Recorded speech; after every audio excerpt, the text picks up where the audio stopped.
नमस्कार। टुडे हिमाचल में आपका बहुत बहुत स्वागत है। मैं हूं आपके साथ भावना रेनॉल्ड और चलिए देखते हैं शाम की बड़ी खबरों को फटाफट। हिमाचल की स्थिति पंजाब, हरियाणा और उत्तराखंड से खराब, अध्ययन में हुआ खुलासा। डायबिटीज के मामले में हिमाचल प्रदेश की स्थिति पंजाब, हरियाणा और उत्तराखंड से भी खराब है। चौंकाने वाली बात यह है कि हिमाचल प्रदेश के कठिन भौगोलिक हालात से अक्सर ये अनुमान लगाया जाता है कि यहाँ के लोगों को मैदानी प्रदेशों के निवासियों से कम मधुमेह होता होगा, पर असलियत इसके उलट है। इसकी वजह खान पान और दिनचर्या का सही नहीं होना है। यह खुलासा राष्ट्रीय चिकित्सा अनुसंधान परिषद यानी ICMR इंडिया क्रॉस सेक्शनल अध्ययन में किया गया है। इस अध्ययन परियोजना में IGMC शिमला के मेडिसिन विभाग के प्रोफेसर में डॉक्टर जितेंद्र कुमार मोक्टा प्रधान अन्वेषक रहे हैं। IGMC के फार्माकोलॉजी विभाग के सहायक प्रोफेसर डॉक्टर रमेश गुल्लप्पा सह प्रधान अन्वेषक रहे हैं।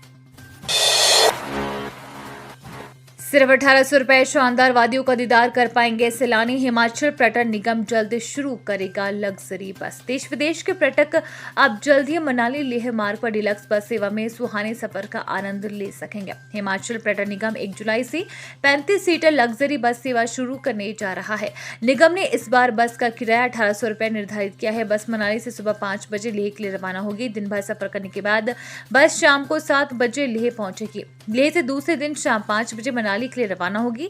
इस बार पर्यटन निगम ने लेह से रात्रि बस सेवा शुरू करने का निर्णय लिया है।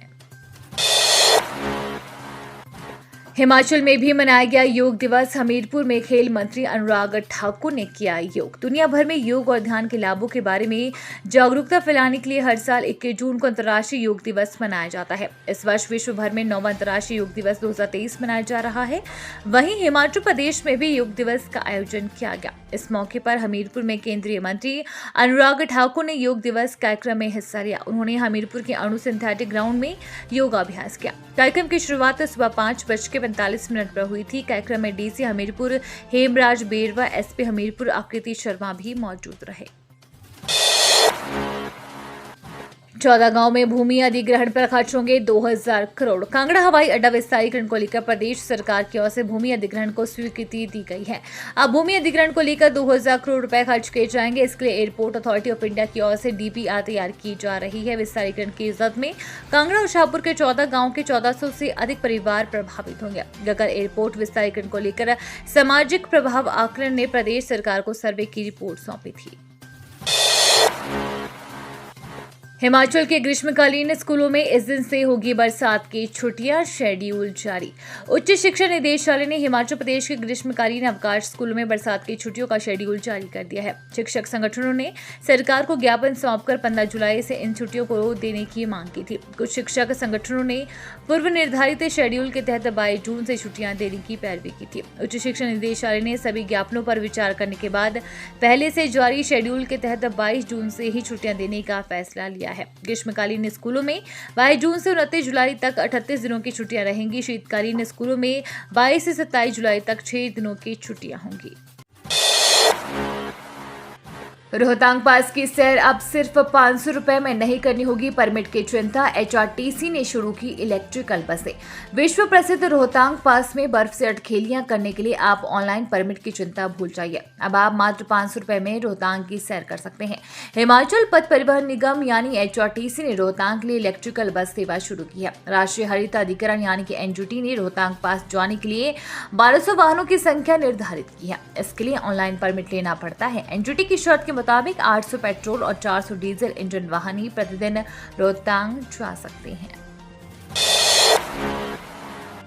स्कूल में एक भी विद्यार्थी नहीं, पढ़ाने के लिए प्रतिनियुक्ति पर भेज दिए 2 प्रवक्ता। शिक्षा विभाग में किस तरह से कामकाज होता है, इसका उदाहरण सिरमौर जिले की ढांग रोहना पाठशाला में देखने को मिला है। शिक्षा विभाग ने एक स्कूल से 2 प्रवक्ताओं को स्कूल में प्रतिनियुक्ति पर जाने के निर्देश दे दिए। यहाँ एक भी विद्यार्थी नहीं है। बताया जा रहा है कि जिस स्कूल में प्रवक्ताओं की ड्यूटी लगाई गई है, वहाँ जमा 1 और जमा 2 कक्षा के विद्यार्थी शिक्षकों का इंतजार करते करते स्कूल छोड़ गए। जिस समय स्कूल में विद्यार्थी थे, उस समय सरकार और शिक्षा विभाग को स्कूल की याद नहीं आई। जब बड़ी कक्षाओं के सभी विद्यार्थी पलायन कर गए तो विभाग ने वहां 2 शिक्षक प्रतिनियुक्ति पर भेजने के आदेश जारी कर दिए। शिलाई विधानसभा क्षेत्र के अंतर्गत आने वाली राजकीय माध्यमिक पाठशाला ढांग रोहाना में जमा 1 और जमा 2 कक्षा को पढ़ाने के लिए एक भी शिक्षक नहीं है। हमीरपुर प्रश्न पत्र खरीदने वाले अभ्यर्थी ही बन गए दलाल। ट्रैफिक इंस्पेक्टर जेओए मामले में हो रहे नित नए खुलासे। भंगोने से पूर्व हिमाचल प्रदेश कर्मचारी चयन आयोग से विभिन्न भर्ती परीक्षाओं के पेपर लीक होने के हर दिन नए खुलासे हो रहे हैं। भर्ती प्रक्रिया में निष्पक्षता और पारदर्शिता लाने का जिम्मा जिन आला अधिकारी पर था, उन्होंने आंखें मूंद कर काम किया। इसके चलते चयन आयोग की गोपनीय शाखा के वरिष्ठ सहायक उमा आजाद और चपरासियों से लेकर वाहन चालकों ने भर्ती परीक्षाओं के पेपर लीक कर खूब चांदी कूटी। इसके साथ ही जिन अभ्यर्थियों ने चयन आयोग के आरोपी कर्मचारियों से भर्ती परीक्षा के प्रश्न पत्र खरीदे, वही अभ्यर्थी बाद में दलाल बनकर पैसे कमाने लग पड़े। एसआईटी की ओर से की गई जांच में ऐसे ही 3 मामले सामने आ गए हैं।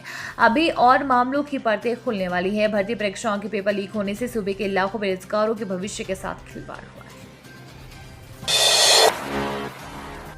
फीस के नाम पर निजी विश्वविद्यालय नहीं वसूल सकेंगे बिल्डिंग डेवलपमेंट और इंफ्रास्ट्रक्चर फंड। प्रदेश सरकार ने 14 निजी विश्वविद्यालयों में शैक्षणिक सत्र 2023-24 में वसूली जाने वाली मेडिकल कोर्सेज की फीस तय कर दी है। निजी विवि की ओर से भेजे गए प्रस्तावों पर कई दिन मंथन के बाद मंगलवार को संयुक्त सचिव उच्च शिक्षा ने फीस ढांचा जारी किया है। शिक्षा विभाग की ओर से जारी अधिसूचना में स्पष्ट किया गया है कि फीस के नाम पर निजी विश्वविद्यालय बिल्डिंग डेवलपमेंट और इंफ्रास्ट्रक्चर फंड नहीं वसूल सकेंगे। 2 किश्तों में ट्यूशन फीस लेने का प्रावधान भी किया गया है।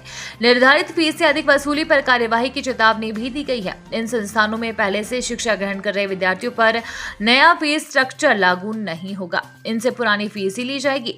निजी विश्वविद्यालयों में इस साल प्रवेश लेने वाले विद्यार्थियों से नए स्ट्रक्चर के आधार पर फीस ली जाएगी। निजी विवि को ट्यूशन फीस 2 किश्तों में वसूलनी होगी।